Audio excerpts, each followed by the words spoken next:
ആരോഗ്യമന്ത്രി വീണ ജോർജിനെ വധിക്കാൻ ശ്രമിച്ചെന്ന കേസിൽ പ്രതികളായ KSU നേതാക്കളെ 2 ദിവസത്തേക്ക് കസ്റ്റഡിയിൽ വിട്ടു. KSU കണ്ണൂർ ജില്ലാ പ്രസിഡന്റ് MC അതുൽ ഉൾപ്പെടെ 5 പേരെയാണ് പോലീസ് കസ്റ്റഡിയിൽ വിട്ടത്. കഴിഞ്ഞ ദിവസം Kannur judicial first class magistrate കോടതി KSU പ്രവർത്തകരുടെ ജാമ്യാപേക്ഷ തള്ളിയിരുന്നു. കരിങ്കൊടി പ്രതിഷേധം മാത്രമെന്നും വധശ്രമം നിലനിൽക്കില്ലെന്നുമായിരുന്നു പ്രതിഭാഗത്തിൻ്റെ വാദം.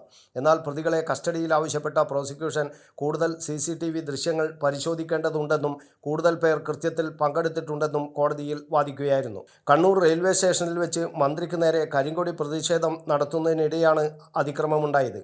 മന്ത്രിയെ വധിക്കാൻ ശ്രമിച്ചെന്നാരോപിച്ച് KSU ജില്ലാ പ്രസിഡന്റ് ഉൾപ്പെടെ 5 പ്രവർത്തകരെ പോലീസ് അറസ്റ്റ് ചെയ്യുകയായിരുന്നു. പ്രതിഷേധത്തിനിടെ മന്ത്രിയുടെ കഴുത്തിനും കൈക്കും പരിക്കേറ്റതായി പോലീസ് റിപ്പോർട്ടിൽ പറയുന്നു. എന്നാൽ ഇത് രാഷ്ട്രീയ പ്രേരിതമായ കള്ളക്കേസാണെന്നും കരിങ്കൊടി പ്രതിഷേധത്തെ വധശ്രമമായി ചിത്രീകരിക്കുകയാണെന്നും കോൺഗ്രസും KSUവും ആരോപിച്ചു. മന്ത്രിയെ KSU പ്രവർത്തകർ നേരിട്ട് ആക്രമിച്ചതിന് തെളിവില്ലെന്നും റെയിൽവേ പോലീസിൻ്റെ പ്രാഥമിക പരിശോധനയിൽ ഇത്തരമൊരു ആക്രമണം നടന്നതായില്ലെന്നുമാണ് കോൺഗ്രസ് വാദം. News bureau, Kannur media.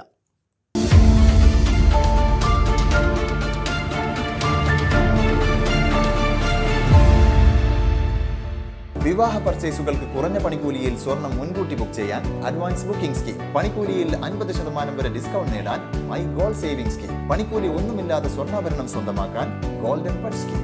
എന്നും വിശ്വസ്തയോടെ സ്വർണം സ്വന്തമാക്കാൻ ആരാധന ജ്വല്ലറി, കുവൈറ്റ് ആൻഡ് കണ്ണൂർ.